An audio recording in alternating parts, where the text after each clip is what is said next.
Muy buenas tardes a todos. Es un gusto saludarles, estimados estudiantes y público en general. Guatemala Visible y la Fundación Konrad Adenauer les dan la más cordial bienvenida a nuestros talleres virtuales del análisis a la propuesta, Ley de Comisión de Postulación. Nuestra tercera sesión será impartida por la licenciada Lorena Escobar con el tema de análisis de las fortalezas y debilidades de la ley. ¿Qué camino debe tomarse? Le agradecemos mucho a la licenciada por su tiempo y por su experiencia que nos va a compartir el día de hoy.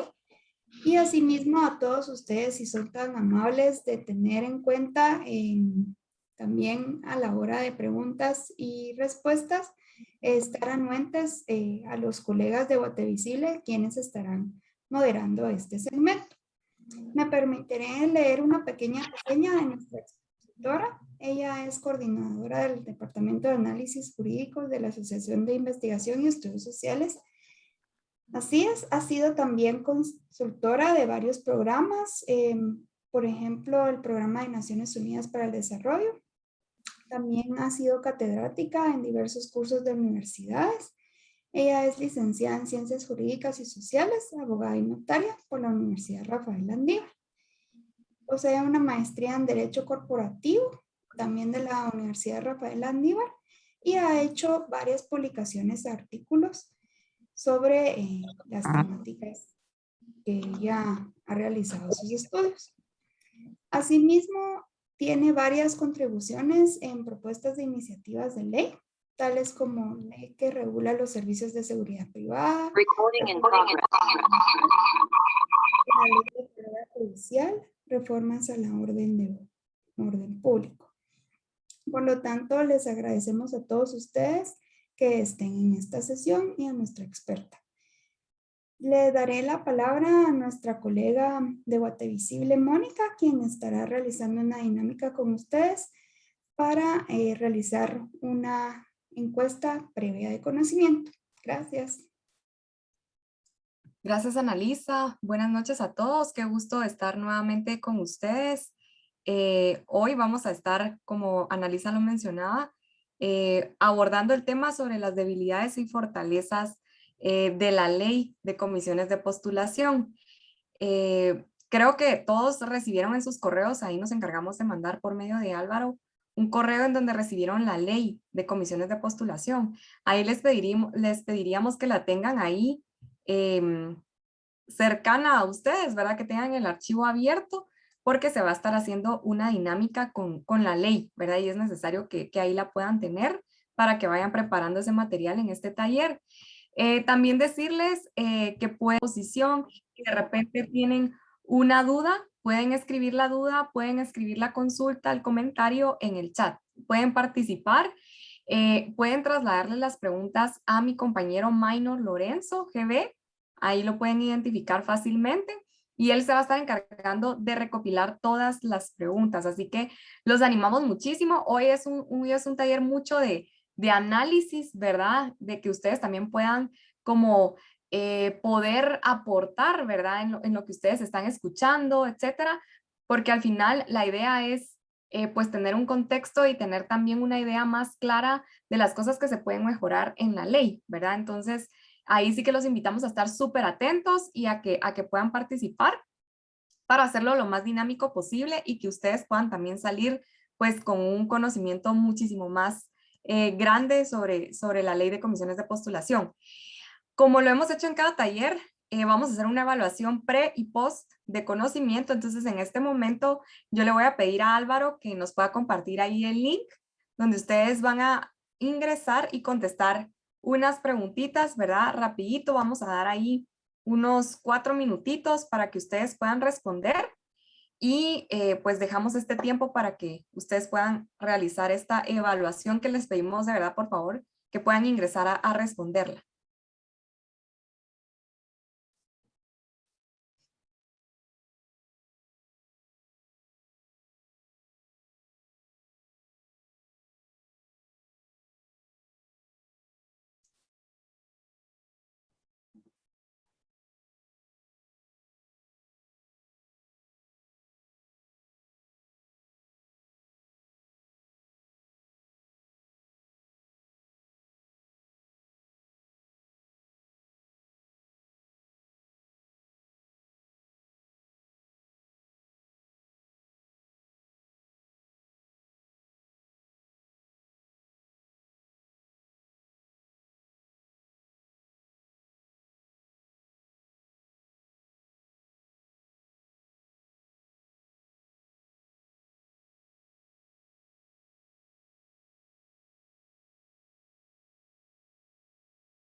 Muy bien, gracias a todos por responder esta pequeña encuesta. Al final vamos a estar pasando la misma con las mismas preguntas, así que les agradecemos mucho por el apoyo en contestarla.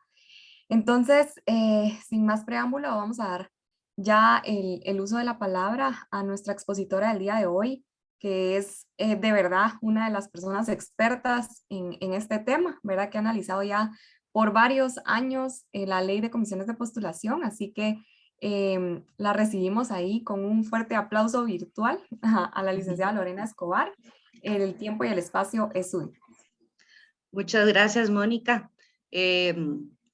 No me creo tan experta en este tema, pero sí he dado seguimiento a comisiones de postulación y a todo el proceso de la carrera profesional en el sistema de justicia. Y contarles que eso fue justamente una de las cuestiones que me motivó a estudiar más sobre la carrera profesional. Cuando observé por primera vez todo un proceso de comisiones de postulación, en donde para mí algunos profesionales del derecho deberían de haber llegado a la etapa final y no fue así. A raíz de eso, empecé a investigar los porqués. No eran las personas más capaces e idóneas las que llegaban. Y finalmente, pues la curiosidad ha hecho que entonces tenga ciertos conocimientos que hoy quiero compartir con ustedes. Entonces solicitaría, por favor, que pasaran la presentación que hoy tengo para apoyarme en transmitirle algunos de los conocimientos que he adquirido a través del tiempo. Además, como ya se les indicó, no pretendo dar cátedra, sino que sea un intercambio de ideas que nos permitan entonces visualizar cuáles son las fortalezas y las debilidades de una ley. Tengo entendido que los asistentes tenemos de todo un poco y van a disculpar mi lenguaje que a veces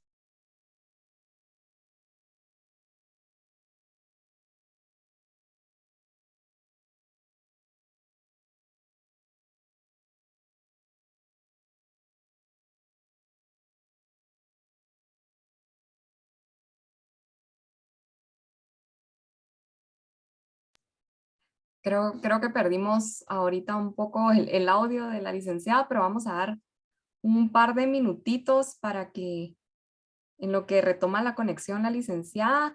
Ahí estaban preguntando si hay link de asistencia.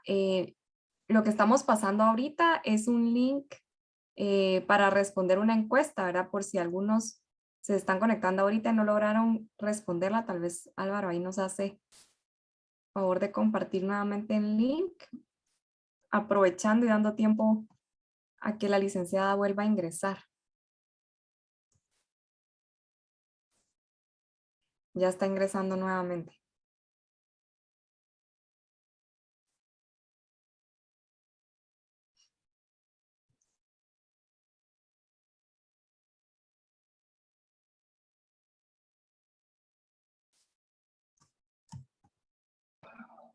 sírvanse a disculparme. La tecnología vive en un lugar entre montañas y está lloviendo por acá. Bueno, como les decía, vamos a hacer este intercambio de ideas para que podamos también en algún momento aplicarlos ya y fortalecer los conocimientos que ustedes han tenido a lo largo de estos 2 talleres previos. Si fueran tan amables de... Gracias. Así, aquí podemos observar, estas para algunos seguramente ya son conocidas estas imágenes, para otros no. Como ustedes ven, en la figura del lado derecho tenemos a una mesa en U, este es la Corte Suprema de Justicia, la sala de audiencias de la Corte, y en U pueden ustedes observar a los comisionados. Sentados al lado izquierdo, pueden ver ustedes a personas con chaleco que tienen, por ejemplo, los chalecos son distintivos de Naciones Unidas. Y es que la Oficina del Alto Comisionado de Naciones Unidas también vigila estos procesos para, de alguna manera, observar y garantizar que se estén llevando a cabo. Son también nuestras voces al exterior. Y por lo tanto, vean ustedes, están votando con la mano alzada. En el lado izquierdo pueden ustedes ver, esta es una de las últimas comisiones de postulación que se han visto, que fue en el 2019, sí, 2020, perdón, que debería haber estado instalada la Corte Suprema de Justicia, y como ustedes ven, ahí están igualmente votando. Como les indicaron, imagino que ya les indicaron que las comisiones van aumentando. Quien determina el número de comisionados son las facultades de derecho. Así lo establece la Constitución de la República cuando indica que serán iguales los números de los demás participantes, igual al número de facultades de derecho o ciencias jurídicas y sociales que estén en ese momento. Noten ustedes entonces cómo podemos observar que los comisionados están votando. Antes estas sesiones eran a puerta cerrada. Ignorábamos cuáles eran sus preferencias, ignorábamos por quién votaban, si había algún tipo de relación, porque eran pocos, eran 4 o 6 universidades y por lo tanto igual número de personas. Entonces, esto es uno de los principios básicos de los que vamos a hablar, que es la transparencia. Siguiente, por favor.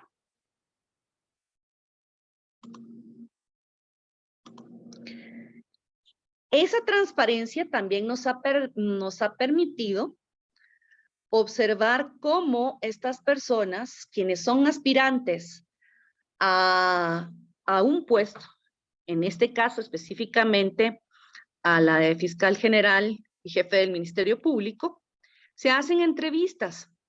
Y en las entrevistas, por supuesto que los comisionados formulan preguntas a las cuales el aspirante responde. Estas entrevistas, de alguna manera, son herramientas que permiten a los comisionados tener mayor conocimiento del aspirante. En su momento, hace muchos años, éramos pocos los abogados y era más fácil conocer el gremio. Esa lógica la que les hablaron seguramente era porque entre abogados, entre profesionales se conocen, pero si el número es reducido. Entonces, si hay litigantes, si hay académicos, no siempre nos desenvolvemos en el mismo medio. Y por lo general hay algunos que les gusta más litigar, otros más notariado, otros se dedican a la academia. Pues la intención también era conocernos y que, por supuesto, que todos iban a pasar por las aulas de derecho. Entonces, ¿quién mejor que los decanos que supieran cómo se había comportado este alumno a lo largo de su estadía en la universidad? Esa es la lógica, ¿verdad? Que se impregna en todo esto y que al final las comisiones de postulación es lo que hacen. Y también tienes el objetivo que seguramente ya les mencionaron, pues la ley. La ley en realidad establece procedimientos para elegir a los mejores candidatos, supuestamente a los mejores candidatos.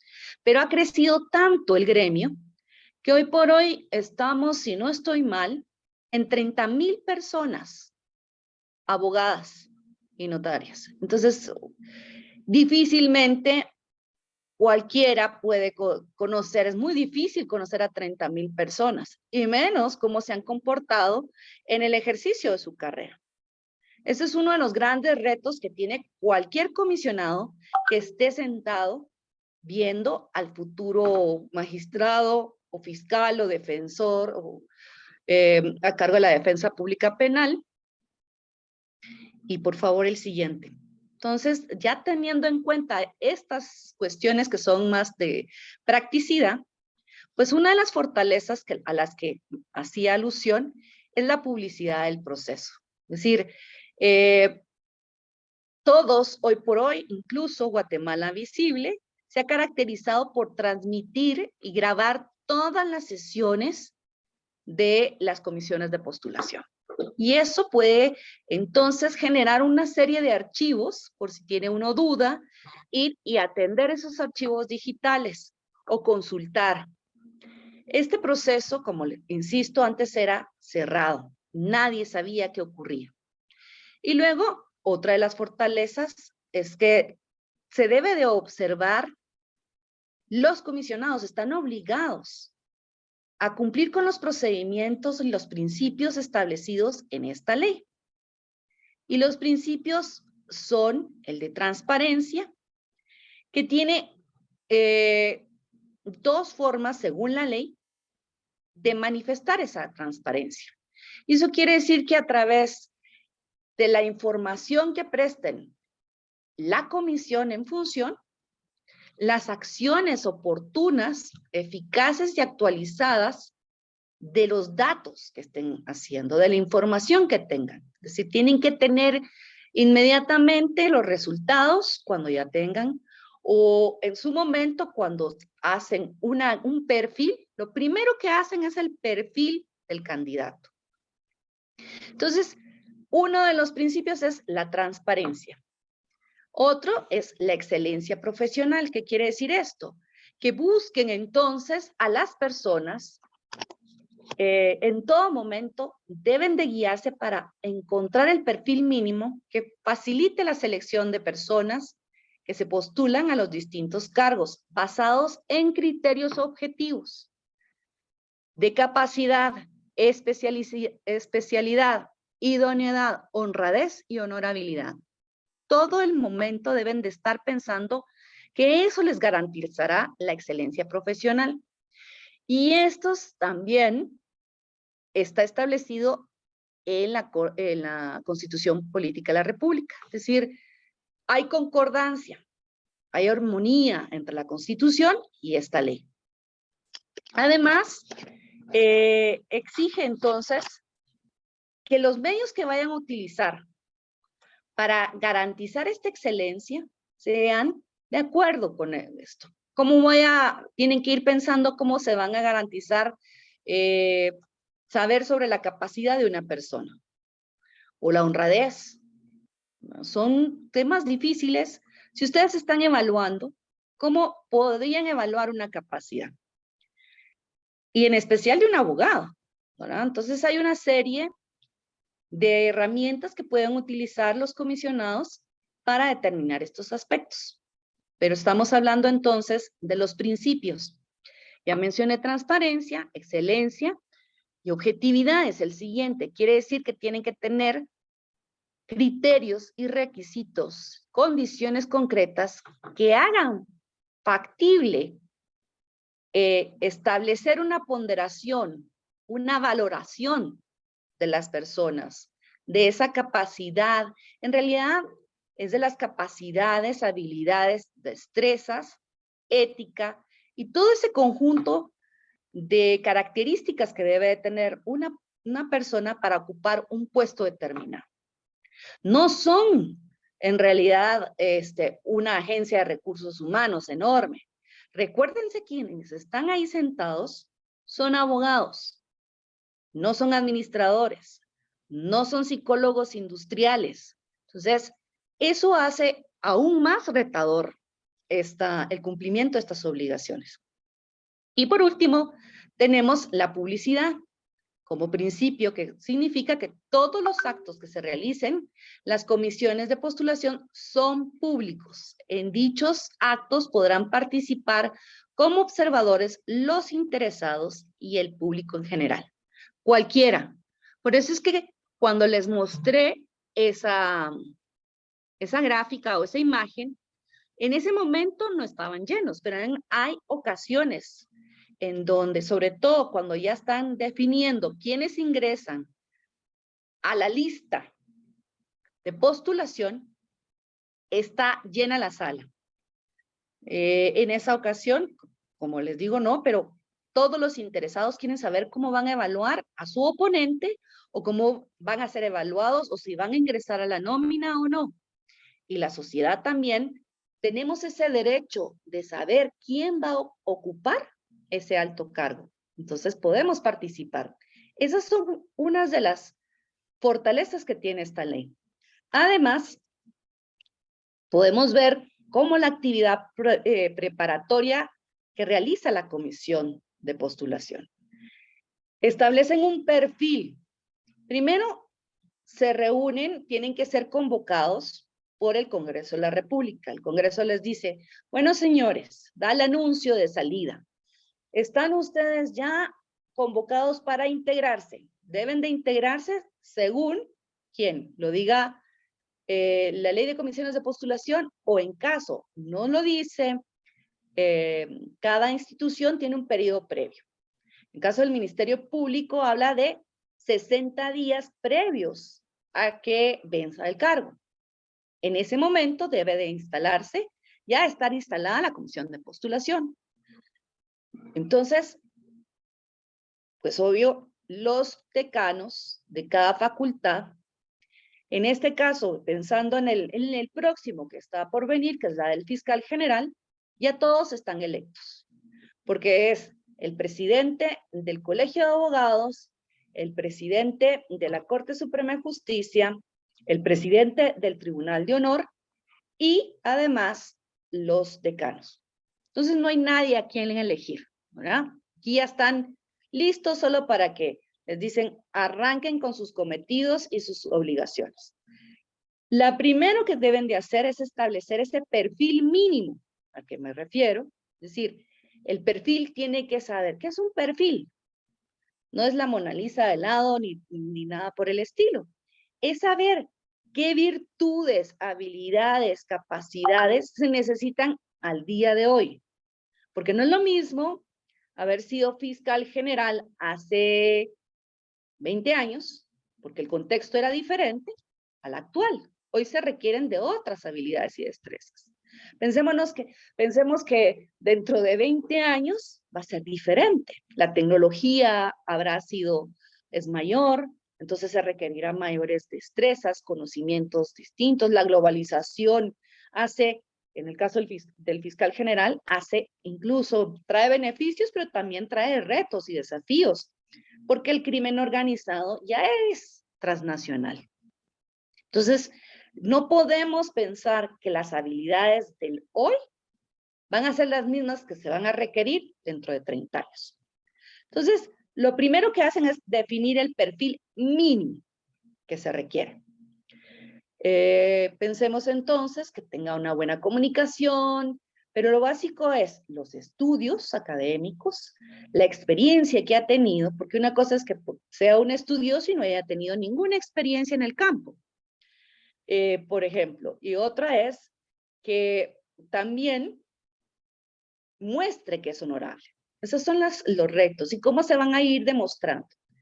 La ley identifica, según la ley, en ese momento, era una forma de establecer que era ético con la carencia de antecedentes penales, la carencia de antecedentes policíacos, este tipo de situaciones, o la constancia de no tener ningún proceso pendiente en la Contraloría General de Cuentas cuando hayan ocupado cargos públicos. Pero ¿qué de aquellos que no han ocupado cargos públicos y que tienen todo esto? Bueno, ahí vamos a ir viendo entonces las dificultades que tienen los comisionados para asegurarse de esa honorabilidad. Además, otro de los aspectos muy puntuales a los que les ya de alguna manera me referí, es la participación de la sociedad. La ley permite que un espacio en donde pueda uno pronunciarse sobre si la persona que está optando a cargos es honorable o no.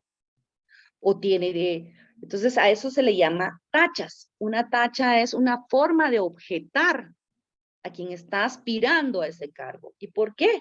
Es probable que no tenga antecedentes penales, policíacos, ni haya sido sancionado en el colegio de abogados, ni haya, haya sido sancionado dentro de la institución a la cual laboró. En el caso de los funcionarios, mejor dicho, los abogados que hayan estado en alguna institución pública. Siguiente, por favor. Una de las cosas que tienen las comisiones de postulación, que ven ustedes aquí, ¿quién me podría decir si pueden habilitar los micrófonos para que alguien se atreva a decir que ven acá? Solo uno, no se amontonen. Publicidad. Publicidad. Pero esta es publicidad, no la que estamos hablando. Esta es una publicidad exagerada. Vean el tamaño de las mantas. Propaganda, justo. Es una propaganda. Cada manta tiene un valor. Y este valor, ¿qué implica entonces? Que han tenido recursos, al alcance de recursos.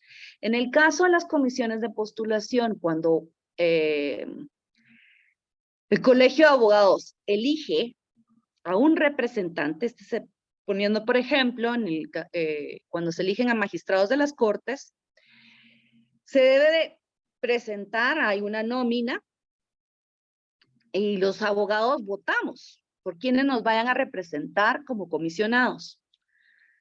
¿Qué puede ganar alguien? ¿Por qué es tan importante esta CIA como para que hagamos esta cantidad de publicidad? La publicidad y la propaganda es cara. Se hacen panfletos, aquí estamos viendo vallas, incluso anuncios grandes. Siguiente, por favor. Y en el día de las elecciones, para mí es una vergüenza ajena, porque es una situación gremial, es un acto profesional, no es un acto de venta de carnes. Aquí están, si ustedes observan cómo hay chicharrones, carnitas, ventas de comida, es quien ofrece más a los electores. Lo que hemos visto en las elecciones generales se traducen también a Colegio de Abogados.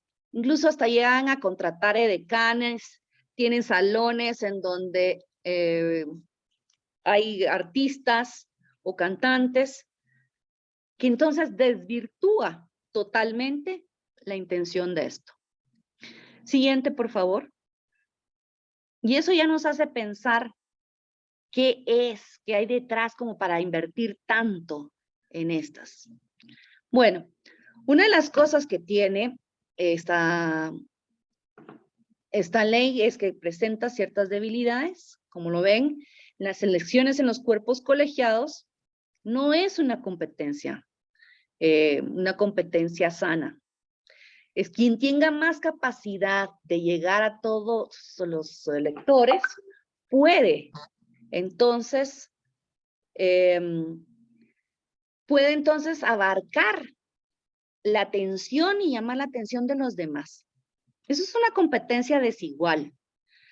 No hay fondos para los competidores, es decir, cuando se hacen planías y se tienen que ir al interior a darse a conocer a los departamentos, se han visto hasta rifas de motos y demás. Eso nadie lo controla. A esto refleja debilidad y no solamente en la ley de comisiones de postulación, también en otras leyes que vamos a ir viendo. Pero además, el perfil de los comisionados. Cuando nosotros votamos en el Colegio de Abogados, hay requisitos mínimos, pero deberían de garantizarse requisitos formales. Pero en realidad, el colegio tendría que tener una normativa que permita elegir también a los comisionados, que tengan la misma categoría que los que van a elegir. En esta ocasión solo se pide tener 5 años de ejercicio y usted va a elegir a un magistrado de la Corte Suprema de Justicia. Por Dios, o sea, ¿qué responsabilidad hay detrás de esto? No hay un conocimiento de lo que eso implica. Luego tenemos que la ley no tiene, además, establece un conflicto de intereses de los comisionados. Solo es específica en uno de ellos, que no se puede elegir a alguien que sea esposo o pariente de un comisionado. Pero ¿qué de los amigos? ¿Qué ocurre de otros parientes? ¿Verdad? Que no estén en primer grado. ¿Qué de los ahijados? O sea, hay una serie en donde podría estar, en una situación podría estar una persona y que le genere conflictos de interés. No están obligados a no conocer los casos, a no evaluar los expedientes. Luego también no hay ausencias, no se considera que hay ausencias temporales o definitivas. Los mecanismos de evaluación y de depuración son débiles. No hay establecidos mecanismos para determinar qué grupo sí puede ser, qué grupo podría ser considerado para ser evaluado y cuál no.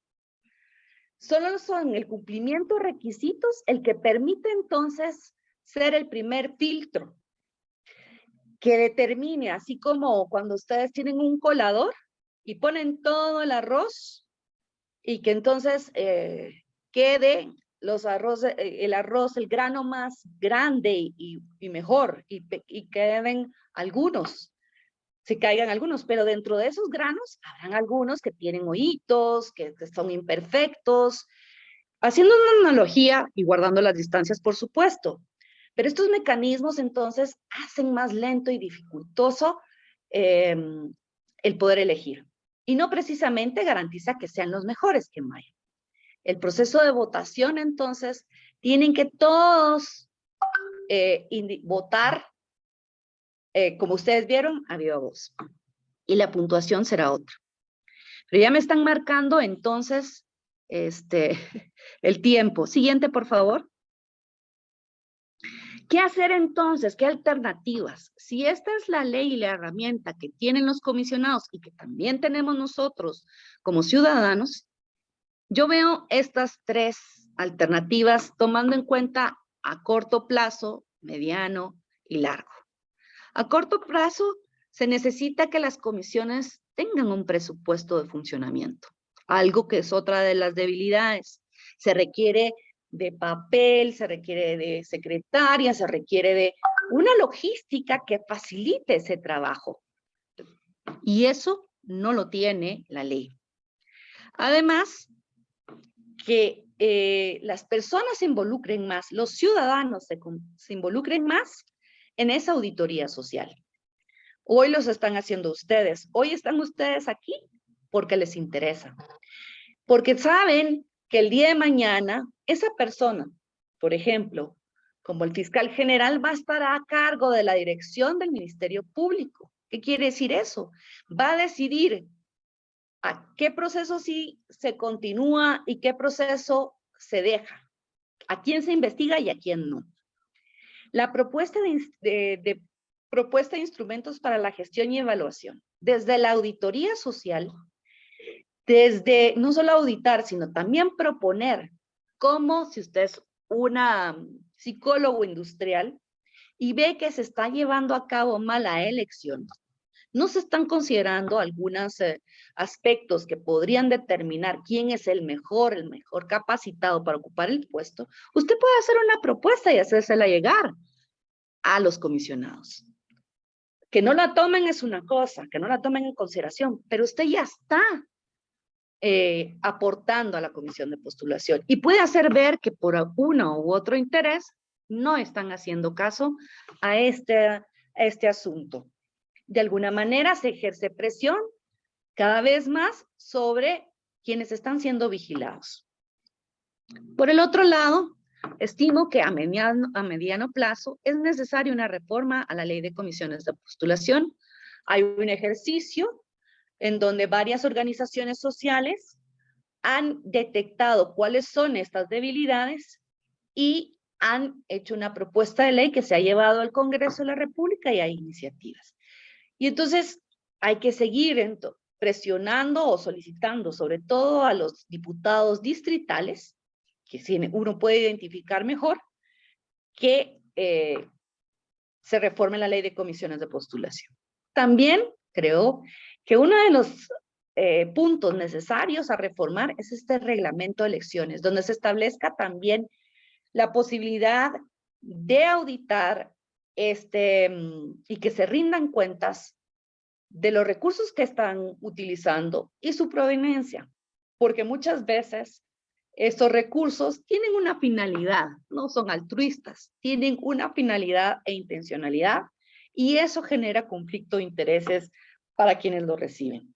Entonces, también es necesario reformar este reglamento de elecciones. Y a largo plazo, es necesaria una reforma constitucional en donde se garanticen mejor las carreras profesionales en cada una de las instituciones del sector justicia. Me quedaría aquí. Antes quisiera solicitarles que hagan uso de la ley que les mandaron, por favor, antes, y que abran sus micrófonos y alguien se atreva a leerme el artículo 8.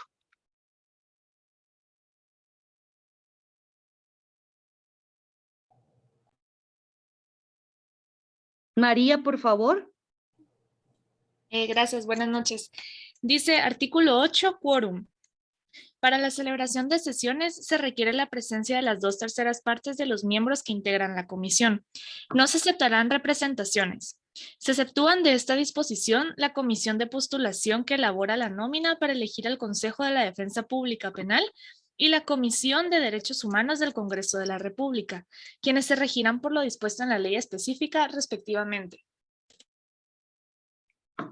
María, ¿usted encuentra algo? Vamos a dar un momento para que reflexionemos sobre este contenido y si usted puede encontrar cuál es la debilidad de este artículo. Están también invitados los demás a indicar qué es lo que encuentran ustedes en este artículo. Pensemos un ratito. Y si alguien ya encontró la debilidad, que levante su mano para poder darle la palabra.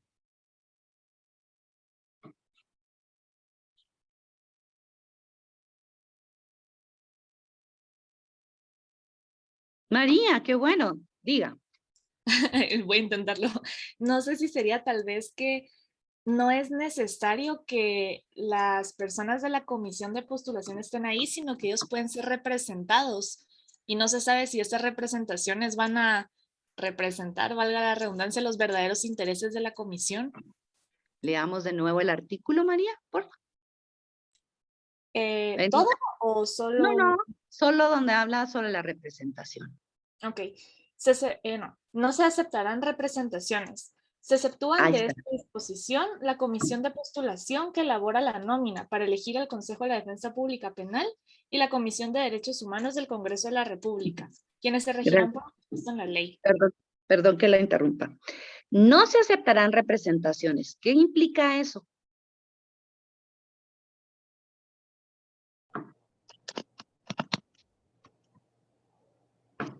Que nadie puede enfermarse. Que nadie puede, perdón. Ajá, dígame. No, dígame. Sí, buenas noches. Que cuando dice que no se acepta representación, que no se le puede delegar el cargo a nadie, sino que ellos lo tienen que hacer, ¿no? Y Porque eso, es como, ajá. ¿Y qué pasa si se enferma? Tiene que ir otra persona. No puede, porque dicen no se aceptan representaciones. yo Entonces, pienso que tendrían que tal vez posponerlo o realizar otra nueva reunión, porque si la no hay ley, representación. eso es una de las debilidades. La ley no dice, solo dice que no se aceptan representaciones. Asume que nadie se va a enfermar y que nadie se va a morir. ¿Se dan cuenta ustedes? Esa Y sería no, una de las lagunas que tiene la ley, Valencia. ajá, esa es una de las debilidades. Y no hay una alternativa. No le dice, mire, entonces se suspende la sesión o seguimos adelante, o mire, se toma, si tiene usted una infección intestinal de la madre, pero tómese una iodoclorina y se viene.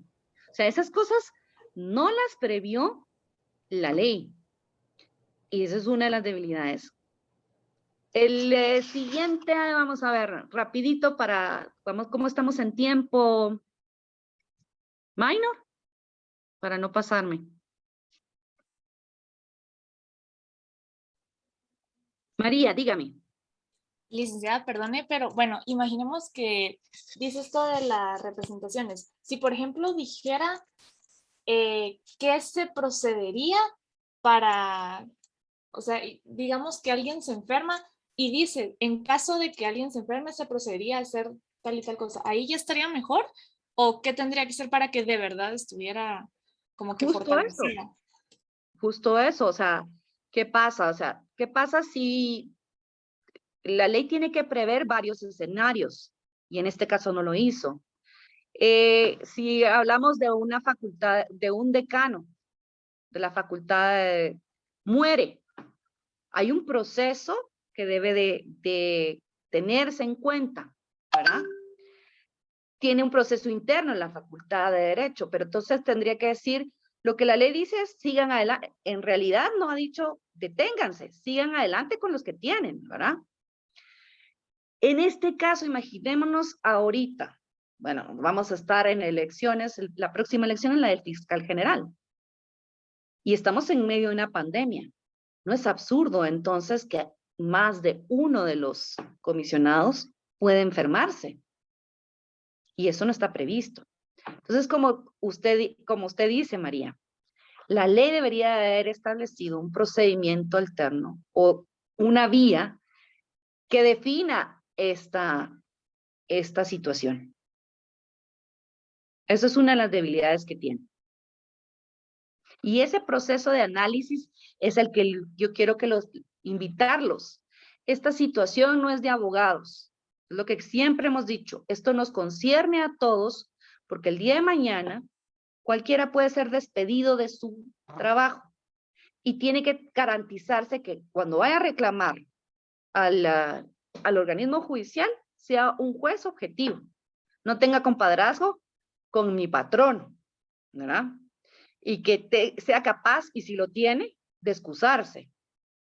O el día de mañana que tenga yo un accidente o yo vaya y se me haga un juicio justo, ¿verdad?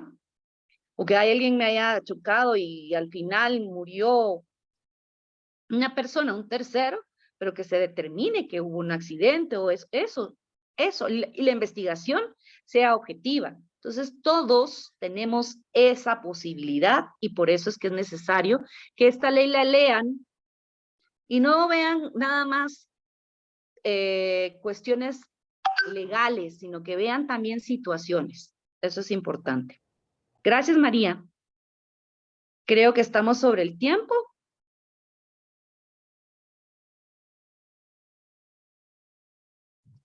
Vamos bien, si quiere otro artículo, licenciada. Bueno, el siguiente artículo, quisiera que alguien pudiese leer el artículo, ahorita les digo cuál. Ustedes tienen a la mano su... Ay. Va. Si gusta, me dice, yo lo coloco en pantalla, licenciada. Bueno, ahorita busco el de la entrevista.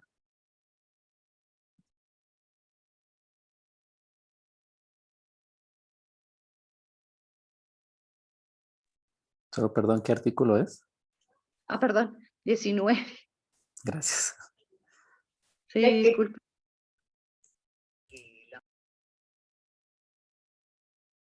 No, perdón, mejor 23.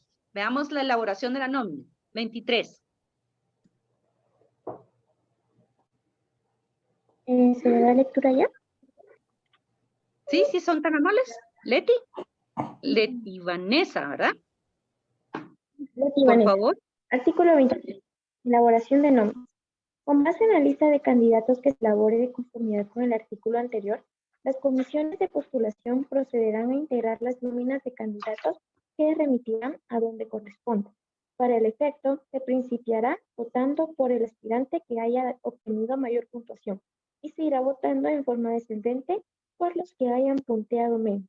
En caso varios candidatos hayan obtenido el mismo punteo, los apellidos de dichos aspirantes se ordenarán retirados. Los candidatos que vayan a formar parte de la nómina para optar a los cargos de magistrados de la Corte Suprema de Justicia, magistrados de la Corte de Apelaciones y tribunales de igual categoría, fiscal general de la República y jefe del Ministerio Público y contralor general de cuentas. Deberán contar con el voto favorable por lo menos las 2/3 partes de los miembros de la respectiva comisión. Los candidatos que integran la terna de aspirantes a procurador de los derechos humanos deberán contar con el voto de la mayoría absoluta de los miembros de la comisión. En los demás casos, los aspirantes que integran la nómina que se remitirá a donde corresponda deberán contar con el voto favorable de por lo menos las 2/3 partes de los miembros de la respectiva comisión de postulación, salvo que la ley específica regule la propósito. La votación cesará al completarse el número de candidatos que deben incluirse en las nóminas de acuerdo a la Constitución Política de la República de Guatemala y demás leyes. Si la nómina de candidatos tuviere varios con el mismo punteo y pendientes de nombrar, la votación se llevará a cabo por medio de nómina por orden de apellido. Bueno, en el caso de la fiscal general o el fiscal general, son 6 los candidatos. Aquí no hay mucho problema. En el caso de la Corte Suprema de Justicia, son 26. La lista, cuando hablamos de nómina, es la lista que se debe presentar a quien corresponde. La lista de los magistrados debe ser presentada al Congreso de la República. Y la del fiscal al presidente, quien la elige. Pero vean ustedes, habla de todo, en la primera parte, en el primer párrafo, habla de cómo deben de empezar a calificarse. A quienes se votan, como ustedes vieron en las fotos, levantan la mano y dicen, sí, yo quiero que María o Leti Vanessa ingresen. Ellas tienen las mejores calificaciones. Y hablan de cuántos votos tienen que sacar para poder entrar. ¿Qué deficiencia encuentran ustedes en este artículo?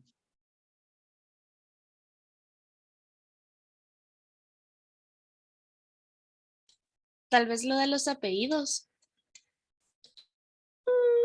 Ahí lo que pasa es que le da una fórmula, una situación. Bueno, todos tenemos las mismas notas y entonces por apellidos. ¿Qué otra cosa? A ver, María, como veo que usted se está graduando este año, pensemos, usted sale, ahora está hay un reconocimiento. No, yo me gradué el año pasado. Ay, pero como tiene todavía tan linda. Bueno, entonces, ¿qué vamos a hacer? Si usted era candidata por sus notas a un reconocimiento en el colegio, está, y no aparece en la lista. ¿Qué es eso?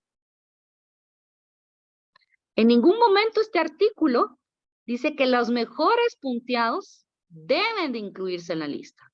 No hay obligación. Por eso, cuando Claudia Paz y Paz saca la mejor puntuación y pierde frente a el resto que va y conforma la nómina. Ella fue de las mejores punteadas, si no recuerdo mal, sacó creo que un 90, una cuestión así. Y ella, entonces, no ingresó. ¿Y por qué? Porque esa es otra de las debilidades que tiene esta ley. No obliga a los comisionados a incorporar en esa nómina a los mejores punteados. Entonces, ¿para qué sirve todo el proceso? Eso es lo que se cuestionan todos. ¿Para qué me sometí a exámenes? ¿Para qué? Si al final la decisión es una decisión basada en qué. Pues eso es lo que deberíamos de saber nosotros. Sí, porque no importa, creemos que él tiene mayores habilidades para el litigio y el conocimiento, o es en ese momento lo que se requiere es que sea honorable, y no importa que tenga conocimientos, maestrías y doctorados, sino que sea honorable, pues es que lo digan. Pero entonces vamos a incluir a todos los de la nómina, a los más honorables. Pero esta ley no obliga a eso. Y esa es otra de las deficiencias. Veo manos levantadas, si quieren hacer sus preguntas. Licenciada, perdone. Dígame. Quisiéramos, tal vez solo antes de continuar con la fase de preguntas, por cuestiones de tiempo, ¿le parece si podemos ir cerrando un tanto, haciendo tal vez la evaluación post que tenemos? Para abrir precisamente ese espacio de preguntas, por favor, licenciada, porque así vamos midiendo la participación también y la evaluación que tienen los distinguidos participantes. Si fuera así, vamos a hacer una pequeña interrupción ahorita con sus dudas y consultas. Las agradecemos que también nos las compartan ahí en el chat. Las vamos a trasladar a nuestra expositora invitada y quisiéramos también pedirle favor ahí para que nos compartan el link de la evaluación. También vía chat, ya está por acá. Y para que ustedes pues tengan a bien ingresar y responder esta pequeña evaluación, por favor. Vamos a dar unos de 3 a 4 minutos, por favor. Y les vamos a agradecer y luego vamos a continuar con nuestra fase de preguntas. Gracias.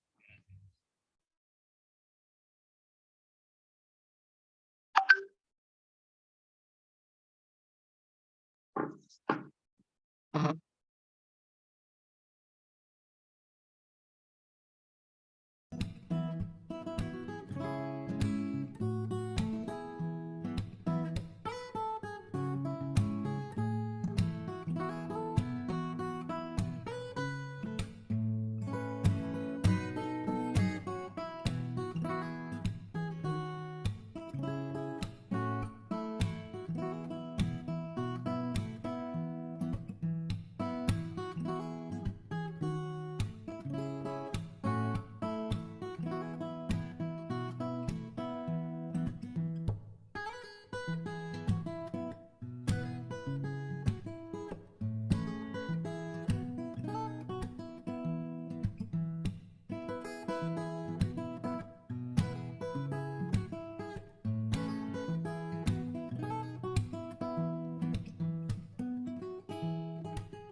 Bueno, muchísimas gracias por dar respuesta a esta pequeña evaluación que tuvimos. Ahí va a estar el link para que pues continúen, para quienes todavía la están trasladando.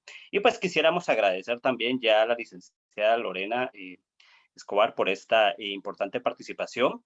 Sabemos que es muy importante el hecho de ir analizándola y como se planteó desde hace 2 talleres, recordemos, la idea era como tener ese primer contexto, ese primer acercamiento con la ley, después conocer un poquito más acerca de su aplicación y precisamente hoy estamos ya viendo esas debilidades, esos pequeños puntos que de alguna forma llaman poderosamente la atención para poder realizar una elección lo más adecuada. Recordemos que se buscan a las mejores personas, a los mejores profesionales, quienes deben ser honorables, quienes deben ser con la capacidad, quienes deben tener todas esas habilidades comprobadas para poder tener a los mejores funcionarios. Y eso es lo que busca precisamente la ley. No obstante, hoy acá con la explicación que nos realiza la licenciada Escobar, pues podemos ir viendo que prácticamente hay algunas grandes debilidades, hay algunas grandes deficiencias que influyen en una cantidad pues bastante considerable con respecto al resultado final que se puede tener. Recordemos que en el caso de fiscal, pues se van a integrar una nómina de 6 candidatos y el presidente de la República deberá elegir de entre esos 6. Se espera entonces que sean los 6 mejores calificados. Esa es la complejidad de lo que tiene esta ley, pero ya estábamos conociendo y escuchando de ustedes algunas propuestas ahí muy interesantes acerca de lo mismo. Y vamos a continuar con esa fase de preguntas y pues nos encantaría mucho, licenciada, si pudiéramos de cierta manera continuar con el ejercicio de preguntas y respuestas. Y para ello, pues también les invitamos para que vía chat nos manden por ahí algunas de sus preguntas que tengan todavía pendientes, ya que por la propia dinámica de este taller, pues hemos podido ir expresando algunas interioridades, pero también pues nos encantaría mucho seguir abordando el tema acerca de lo que tiene que realizarse conforme a esta ley. Así que, pues, preguntan por acá, hacen un comentario a manera de que sí, el cambio de una tabla de gradación en cada proceso, esto puede causar falencias en la falta de esa objetividad. Licenciada, ¿cómo vería este tema muy en particular, por favor? Puede causar falencias. Ahí es un espacio para meditar. Creo que se requiere de análisis, porque la variación, por supuesto, no genera tranquilidad para quienes van a postularse, ¿verdad? No genera certeza ni seguridad. Pero esta tabla de gradación también puede en algún momento servir, como les digo, en el tiempo los requerimientos van a ser diferentes. Hoy podremos darle más puntuación a los méritos académicos y cuando veamos, hemos superado esa etapa.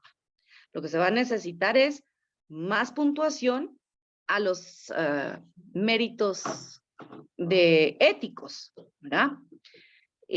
Por lo que se requiere que en realidad en la tabla de gradación analizar qué es funcional. Pero yo creo que es más determinantes quiénes la aplican y cómo la aplican. Y por eso se debe de garantizar que quienes son comisionados tienen los mismos requisitos de quienes van a elegir, por lo menos, si no es que mayores. No es posible que el elector desconozca los conocimientos, desconozca cuáles son los requisitos, las condiciones de ese cargo. Yo diría que es algo que se debe de meditar bastante y sí, a la hora de la práctica tiene sus inconvenientes. Ya. En este sentido, para ampliar un poquito esta parte, ¿cuál considera que tendría que ser esa fórmula hasta cierto punto más viable para poder darle una estructura a esta tabla de gradación, que es la que finalmente termina siendo como que el punto medular de la evaluación que realizan las comisiones de postulación hacia esos aspirantes, pero que también termina siendo una de las partes más vulnerables que tiene todo el proceso, licenciada. De hecho, desde la institución a la cual pertenezco, hicimos una propuesta de que la votación estuviera atada, es una votación por preferencias, según la preferencia que tenga uno por ética, por otras situaciones. Es un modelo que propusimos, así como se han ustedes escuchado el modelo de Hunt para los casos de puestos en las diputaciones. Igual es un modelo matemático que da cierta objetividad y que entonces se van eligiendo y se van discriminando a las personas por preferencias y no calificaciones, que al final es calificar porque uno tiene una preferencia sobre algo. Es un modelo matemático que requeriría más detalle para que lo pudiera expresarlos y creo que nos llevaríamos parte del tiempo, pero hay propuestas que sí permiten mejorar esa tabla de gradación. Y es que se habla de tabla, la tabla de gradación es el método para calificar, ¿verdad?, a una persona, a determinar si esta es más conveniente para el puesto o no. Exactamente, gracias. Y esa es la complejidad que se tiene precisamente en las comisiones de postulación, ya que en algunos casos pues ha quedado en evidencia cómo se juega con esa proyección que se tiene en algunos aspectos para ganar puntos, para llegar mejor rankeados a esa lista final. Vamos con otra pregunta. Perdón, Maynor, para ampliar un poquito más la respuesta. Por ejemplo, cuando se habla sobre méritos académicos, no es lo mismo tener una maestría de 2 años, en donde usted tuvo que hacer esfuerzos grandes, y una maestría en cuestión de 6 meses. Esas son calidades educativas que prestan las universidades. Y eso, a la hora de valorar, no se puede valorar, difícilmente los comisionados van a poder saber. No es lo mismo tampoco tener una maestría en una de las mejores universidades más prestigiosas a nivel mundial, que en otra, cuyos estudiantes son pocos, están empezando. Esas dificultades, ¿cómo valorar? Entonces, académicamente, ¿qué pesa más? ¿Una en Oxford o en Yale o una nacional en donde hay planes cortos de asistencia 2 veces a la semana? Esa es la complejidad también a la hora de la práctica. ¿Cómo ponderar esas maestrías? Diplomados. Hay una serie de eventos. ¿Quién respalda cada uno de esos? Esa es una de las dificultades que tiene la tabla de gradación. Interesante. Muchísimas gracias, licenciada. Otra pregunta que ya venía debatiéndose anteriormente, y es que nos pregunta alguien acá si se considera constitucional que los comisionados tengan suplentes en caso que no puedan participar. Ya usted explicaba parte de esas debilidades que tiene pues la figura del comisionado como tal, pero ¿cómo vería esta interrogante? La Constitución habla de decanos de las facultades de Derecho. Aquí hay un reto a establecer. Recuerdan ustedes que cuando en realidad se anuló, utilicemos esa palabra, se anuló un proceso de comisiones de postulación en el cual se eligió a un fiscal general y se llegó a determinar que no se habían seguido los procedimientos. La Corte de Constitucionalidad también indicó que no podían conocer los mismos decanos. Eso generó un desafío para cada una de las facultades. ¿Cómo hacer que se cumpliera la Constitución y también inhibirse? Entonces se establecieron figuras, el decano administrativo de la Facultad de Derecho, siempre ocupando una decanatura, pero que no era en realidad, y ocupada, mejor dicho, por otra persona distinta a la que había participado en el primer proceso. Es decir, hay fórmulas que se deben de encontrar, como en este caso, para cumplir con la Constitución, pero también prever que se pueden enfermar o morir. En este caso era una inhibitoria, marcada por la misma Corte de Constitucionalidad. Ok. Hay que buscar alternativas, y es posible que no contravengan las disposiciones constitucionales. Y ya tenemos un ejemplo de esto. Ok. Gracias, licenciada. Vamos con otra pregunta. Acá nos expresan, ¿considera que existe viabilidad política para reformar de manera profunda la ley de comisiones de postulación en un corto plazo? ¿Cómo lo vería, licenciada? No, por eso fue que la puse yo como alternativa a mediano plazo. Ahorita la tendencia del Congreso en la República, cuando hablamos de corto plazo, tal vez yo estoy pensando en un año. No sé qué esté pensando quien está haciendo su pregunta. Los plazos a nivel político son bien difíciles de determinar. Y en realidad hay que estar atentos a ventanas de oportunidad.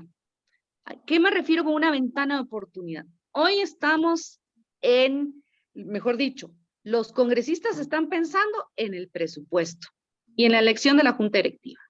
Ahorita no hay modo ni que truene, llueve o relampaguee, que esta ley sea conocida por el Congreso. Cuando existen eventos, presión social o algunos acontecimientos que toman relevancia y se abre una ventana de oportunidad, entonces ahí hay que instalar y ver cómo el discurso y las exigencias de la población ponen en la agenda legislativa, en la agenda mediática primero, y después en la agenda legislativa, comisiones de postulación. Y es que así fue en el 2009, cuando se hizo esta exigencia, y así muchas de las leyes. Es por eso es que es tan importante la participación ciudadana, la exigencia ciudadana. Las ventanas, yo no veo que este Congreso de la República tenga intención de mejorar la justicia. ¿Por qué? Hechos tan puntuales como que no han cumplido con su obligación de elegir magistrados de Corte Suprema de Justicia y salas de la apelación. ¿Qué nos hace pensar que reformar una ley les venga del corazón y quieran entonces mejorar el sistema que hoy por hoy ha sido funcional para ellos? Nada los obliga a elegir a estos magistrados, a elegir a los próximos, nada les pasa. Entonces, hay motivaciones para los diputados. Uno, son las elecciones. El voto electoral y el momento de las elecciones se abren ventanas de oportunidad. Y entonces ahí es cuando la ciudadanía tiene que estar atenta a hacer sus exigencias, pero no vamos a hacer una lista Santa Claus porque entonces no nos van a dar nada. Tenemos que estar claros en cuáles van a ser nuestras prioridades. Y por eso hay que participar. Yo creo que sería a mediano plazo, pensando en cuatro años, o si no es que más, para insistir en eso. Sí, muy interesante, licenciada, ir conociendo sobre esos plazos políticos, que no es lo mismo que los plazos, que los tiempos de la ciudadanía y también de los mecanismos, lamentablemente, pero es parte de ir entendiendo la dinámica de nuestro propio Estado y de nuestro propio Congreso en este caso. Licenciada, una pregunta, en su opinión, ¿es legal que se haya surgido un modelo y nombramiento de un decano de gestión? Ya usted nos comentaba algo sobre el tema, pero ¿considera que es legal este tipo de nombramientos? Un decano de gestión, eso se dio justamente en este proceso que estábamos hablando. Ujú. Y fue la salida que le dio la Corte de Constitucionalidad. Y Para como un caso ustedes bien, específico. para Ajá. un caso específico. Pero que En se el, replique en otro tipo de universidades, en otro tipo de casos, que se nombre un decano de gestión. ¿Cómo lo vería usted? pues podría ser factible.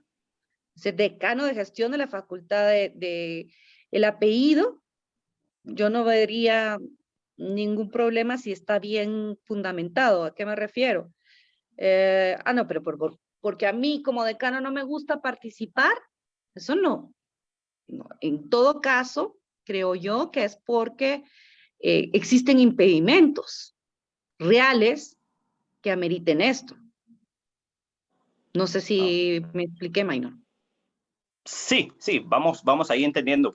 Sabemos que es un tema muy complejo, que este fue un caso muy en particular aplicado en un momento determinado, pero también puede surgir este modelo y nombramiento para futuras, en otros casos muy en particular. Entonces, por eso era la consulta sobre la legalidad que tiene replicar este tipo de modelos. Y es que no se aceptan representaciones, pero si el artículo dice no se aceptan representaciones, justamente esa es una de las debilidades que hacíamos mención. Pero hay que pensar también que esto fue un caso específico, pero sienta un precedente, ¿verdad? Y es un precedente constitucional. Tiene cierta fuerza y que debe ser considerado. Ok. Muchísimas gracias también por la aclaración. Y vamos a ir ya cerrando con una pregunta más, para que sabemos de que hay algunas consultas que nos están haciendo los participantes. Alguien plantea la factibilidad de poder hacer posible algunas regulaciones de las normativas en las universidades privadas, pero ¿qué sucede en el caso de la Universidad de San Carlos? Entendiendo que es muchísimo más compleja. Y esta se asocia con un caso que nos plantean acá sobre la Facultad de Derecho, que suple al decano el vocal 1 de la Junta Directiva. En este caso, pues habla de que la ley es clara, pero en la comisión de postulación de TSE participó el vocal 3 y nadie objetó este caso. Ahí vemos la dificultad que tendría que ver cuando sucede en una universidad privada a cuando es en la Universidad de San Carlos. ¿Cómo puede responder esta pregunta final, licenciada, por favor? Ahí es cuando, claro, lamentablemente nadie hizo ese señalamiento y creo que hubiera sido posible, entonces, traerse abajo todo el proceso, ¿verdad? Incluso, porque si la ley no se aceptan representaciones, como se dice, en este caso creo que la Comisión de Postulación al Tribunal Supremo Electoral no le aplica la ley de comisiones de postulación, por eso seguramente nadie hizo ese señalamiento. Pero si en esto podría darse en otro caso, ahí sí tendría que hacerse un señalamiento y en eso todo el proceso podría entonces quedar, utilicemos esa palabra que nos da la técnica, anulado, ¿verdad? Y retrotraerse, es decir, iniciar desde el momento en donde se cometió ese error. Esto es uno de los pequeños errores que tiene la ley. No me quisiera centrar solamente en ese, pero sí es factible, sobre todo por eso les indico, ahorita nunca pensamos en estar en pandemia, pero ahora es más alto el riesgo que ocurra que uno de los más de 2 comisionados se encuentren enfermos y tengan que no asistir, ¿verdad? Entonces, aquí es cuando la ley no es suficiente y si alguien interpone un amparo, entonces será, al final ya sabemos quién tiene la última palabra, es la Corte de Constitucionalidad quien tendrá que llenar ese vacío que tiene la ley, como lo hizo en ese caso. No solamente cuando me refería, hay una diversa lista de normas que deben de ser también modificadas para robustecer esta ley de comisiones de postulación mientras tengamos este sistema. Y estábamos hablando, por ejemplo, la aprobación de universidades y de las exigencias del Consejo Superior de la enseñanza privada debería de ser modificado para que entonces hayan exigencias académicas que aseguren que la intención es en realidad el conocimiento y no tener un puesto en las comisiones de postulación. Eso es uno. El otro ya lo mencionaba, la modificación a las elecciones del Colegio de Abogados, ¿verdad? Y también las del Tribunal estas también todas las normativas que tiene el Colegio de Abogados en cuanto a elecciones. Eso es necesario. También es importante ver los estándares de calidad que tienen las universidades. Muy bien, todos tenemos acceso a la universidad, qué bueno. Pero ¿y los estándares? ¿De dónde vienen los jueces? De la misma sociedad, de la misma calidad educativa que nos brindan los colegios y las universidades. Entonces, también hay que ver este tipo de situaciones, pero también aquellas leyes que motivan la carrera profesional dentro de la institución. Yo soy creyente que cuando una persona está motivada dentro de su institución y no está calentando la silla porque va a recibir el pago, trabaje o no trabaje, motiva aspiraciones personales y genera un mejor servicio, porque al final son servidores públicos. A todos nos prestan un servicio y entonces debe de ser con calidad. Ok, muchísimas gracias, licenciada. Solo para completar esa pregunta, recordemos que ya se mencionó que el proceso de elección de candidatos a magistrados del Tribunal Supremo Electoral se rige bajo la ley electoral y de partidos políticos y utiliza la ley de comisiones de postulación de manera supletoria, o sea, de manera alterna, utilizando muchos de los elementos y la mecánica de ese procedimiento, pero en sí la ley que le rige es la ley electoral y de partidos políticos. Ese es un caso muy específico, pero bueno, vamos ya cerrando. Muchísimas gracias, licenciada. Creo que por acá, vamos para ir cerrando, licenciada Narisa, me parece que previo a cerrar, solo harán la fotografía oficial. No sé si por ahí también el compañero nos puede apoyar. Y de todas maneras, pues ya, licenciada, por favor. Sí, muchísimas gracias, muy finos. Por si son tan amables de encender sus cámaras, vamos a hacer siempre la fotografía grupal que hacemos al final de la sesión de cada taller y posteriormente ya vamos a hacer el cierre del evento. Entonces, quisiera agradecerles a todos ustedes por haber participado en este evento y especialmente a nuestra experta del día de hoy, la licenciada Lorena Escobar, por su excelente conocimiento y trasladarlo a nuestros participantes y asimismo a todos ustedes por estar ahí siempre anuentes de toda la actividad que hacemos en la sesión y estar siempre participativos. Así que gracias también por estar ahí compartiendo sus ideas, sus observaciones, comentarios y preguntas. Por lo tanto, vamos a proceder con la fotografía grupal. Álvaro, si es tan fino de indicarnos. Sí, claro, con gusto. Voy a dar un par de segundos más. Todavía se están activando unas fotografías, unas cámaras, perdón. Y a la cuenta de 3, vamos a iniciar con la toma de fotografía. Sonrían, por favor, y muchas gracias por participar en el tercer taller de CAS Guate Visible, Guatemala Visible. A la cuenta de 3, a la 1, a las 2 y a las 3. Muchas gracias. Voy a tomar una segunda foto. Bueno, a la cuenta de 3, por favor. A la 1, a las 2 y a las 3. Listo, muchas gracias. Ok, muchísimas gracias a todos. Entonces, solamente para hacerles el recordatorio de la próxima semana, vamos a tener nuestro cuarto taller el miércoles 13 a las 6 de la tarde. Siempre, por favor, registrarse en el evento y se les estará enviando el vínculo. Así que muchísimas gracias a todos y que tengan muy buenas noches. Gracias a la licenciada Escobar por estar con nosotros el día de hoy. Muy buenas noches.